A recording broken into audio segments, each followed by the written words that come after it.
বাংলাদেশের প্রবাসী কল্যাণ মন্ত্রী হাঙ্কির ফাইতে হন রে যারা দুবাই প্রবাসী আছে আর একে তো বিসে রিনিউ নেওয়ার বহুদিন ধরে রে তার মধ্যে যারা বাড়িতে গিয়ে বিসে অটোমেটিক ক্যান্সেল হয়ে যার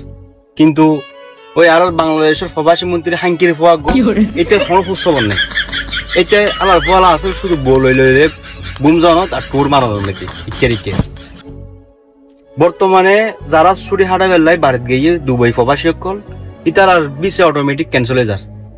অটোমেটিক বিসে ক্যান্সেল হওয়ার ডরে ইতে নুনু হারা হয়ে যেত অটোমেটিক নিচের মিকে নামি যার কিন্তু ওই হাঙ্কির পর কোনো খবর নেই মানে আর প্রবাসী কল্যাণ মন্ত্রী হয়তো হ্যাঁড়ার হইতে তুই সুদানির পরে হই আর দুবাই প্রবাসী সকলের বউ যদি দায়ী তুই সুদানির পর প্রবাসী কল্যাণ মন্ত্রীর বলই না দায়ী সিনেমিনি কিনল মগর মূল্য পাই যেন একখান সিঙ্গেল টিকেটের দাম এখন বর্তমানে ৮০-৯০ হাজার টিয়া বেচা কিনর কিন্তু প্রবাসী কল্যাণ মন্ত্রীর হন তদারক ইয়ে নাই এনে উৎসব নাই বাংলাদেশের তোরা মগর মূল্য পাই যেন যেন মনে হয় এন গরর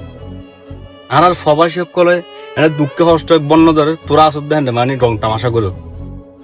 বাংলাদেশের প্রবাসী কল্যাণ মন্ত্রীতে অযোগ্য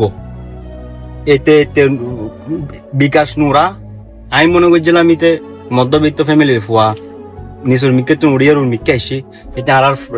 প্রবাসী করলে কিছু গরিব কিন্তু হাঙ্কির ফুয়া মানে গদিন মাদি বইনুর পরে ইতার মানে ওই নুনো হারাবে ফুল কেলা গাছে কি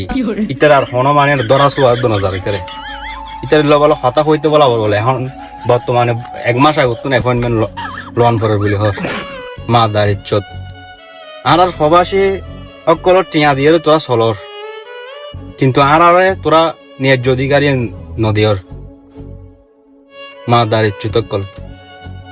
বাংলাদেশের প্রবাসী কল্যাণ মন্ত্রী হয় সেই ত্যাগ গুণ মা দার ইজ্জত এখন এরা যারা দুবাই প্রবাসী আছি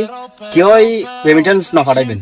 রেমিটেন্স সম্পূর্ণরূপে বন্ধ ব্যাংকে কি হয় দয়া করি হাত জোর করি হয়ে দয়া করি কি হয় একটি এখন রেমিটেন্স পাঠানোর দরকার নাই সুদানি রিফাইনুর গদিম মাধ্যমে আনলে খবর হইতো না আর নইলে আর প্রবাসী সকলের হনে হাল হইতো না বিয়াক গুণে এক কথা